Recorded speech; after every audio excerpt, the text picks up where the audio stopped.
can learn how to suck eggs from the Afghans. And they have traditions, they have relationships between human beings, between men and men, between men and women. All those relationships and customs have to be understood and respected.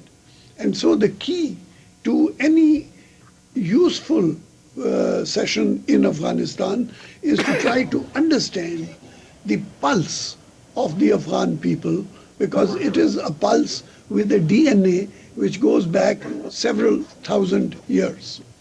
I hope I've answered that question. We'll take 2 questions from Lockhaven, followed by 2 questions from Montclair. Lockhaven, you have 2 questions. Hi, the first question. A recent Frontline report described in detail Pakistan's relationship with the Taliban. I'm curious, how can the international community hope to be successful in combating terrorism when states such as Pakistan are in fact maintaining relationships with organizations such as the Taliban? Second question.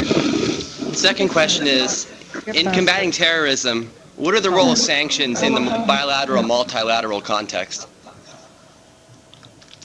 Let me take these questions and then Ambassador Ayoob can criticize me, which he will, incidentally, because on the first question, on the Taliban, there is a slight difference of opinion between him and me.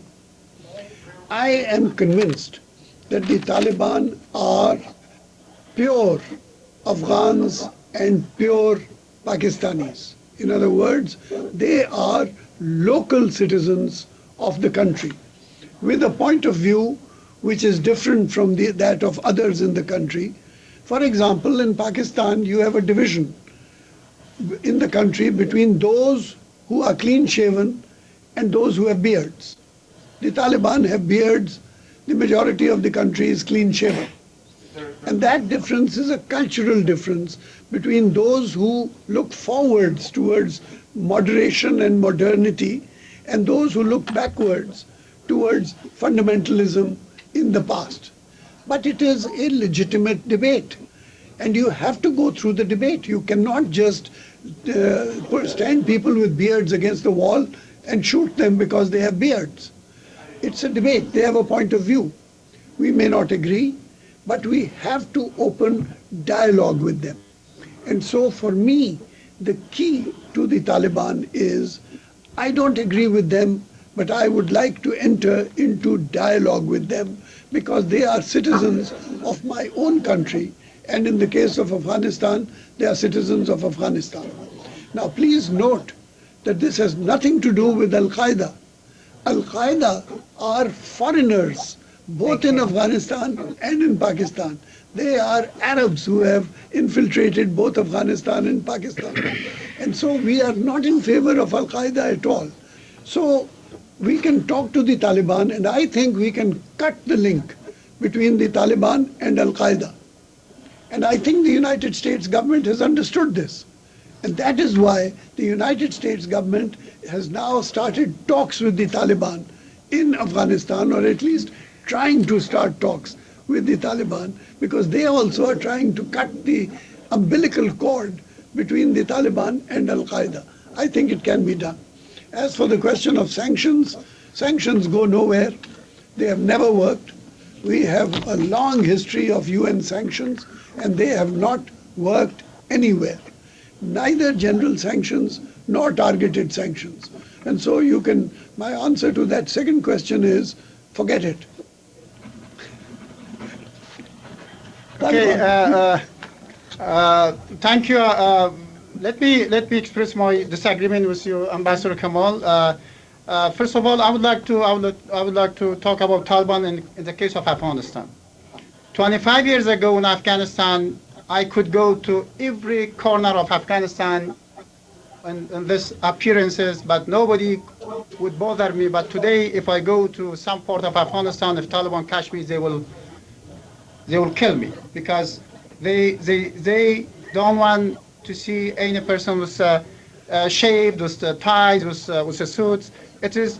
I would like. I'm trying to say that Taliban, it is absolutely a new new elements in Afghanistan's policies. 25 years ago, we had Taliban, they were studying in religious school and very limited quantities.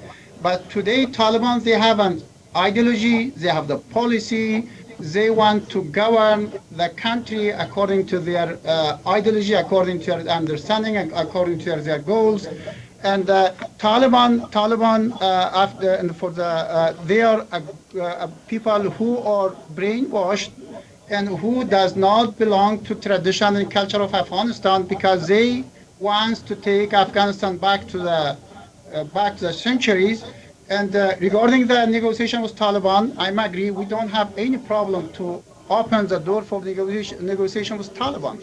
But we have the condition. The condition is the international community in Afghanistan, the people of Afghanistan for the last 6 or 7 years have a lot of achievements. We have the constitution in Afghanistan.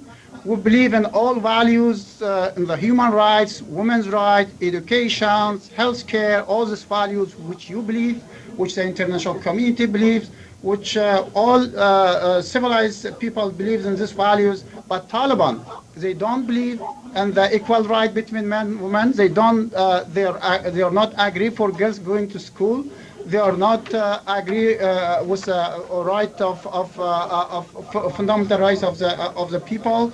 And plus they don't accept the constitution of Afghanistan. But if those Taliban wants to accept the constitution of Afghanistan, those Taliban would like to join us on the peace process on Afghanistan right now, which we have. They are more than welcome to come to join us. But let me put one thing for the record here. In that case, they would not be Taliban. They would be an ordinary civilized Afghan, because if they accept the constitution, if they accept the values which we believe in, then they are not the Taliban which want to take Afghanistan back centuries. First. The second, regarding the sanction, and the sanction I support, my government supports the sanction against Taliban and Al-Qaeda. And sanction works if the member of the international community, if the Security Council is serious, if the member of international community honestly accept all the conditions in the resolution, if they cooperate with each other, the sanction will work in the case in Taliban and Al-Qaeda. Thank you. Over to Montclair for 2 questions from Montclair, and then we'll go to Roger Williams. Montclair, 2 questions from you, sir. Good morning. I'm Julian Lucas. I'm in 10th grade, and I just wanted to ask that, do you feel that the main reasons for terrorism are primarily economic or ideological? Good morning. I'm Emma Sayre, and I'm in the 10th grade. My question is, given the issue and importance of national sovereignty, how much power do you think the UN and the ICC should have in trying Afghani terrorists and war criminals? Should they set up tribunals of international judges or Afghani ones? Let me take both questions. The basic reason for terrorism, we have been trying to analyze it. The basic reason is a very high degree of frustration. And the question is, why is there so much frustration in the world? Is it because of economic reasons or ideological reasons?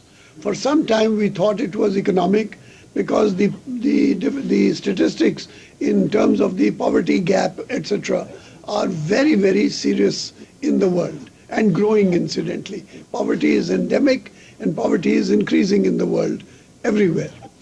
And we thought that was the reason. But then when you analyzed the actual perpetrators of terrorist acts, you found that most of them were not poor at all. They did not come from underprivileged sections of society. They were in fact middle class and upper middle class people who were frequently highly educated. And so it couldn't just be poverty.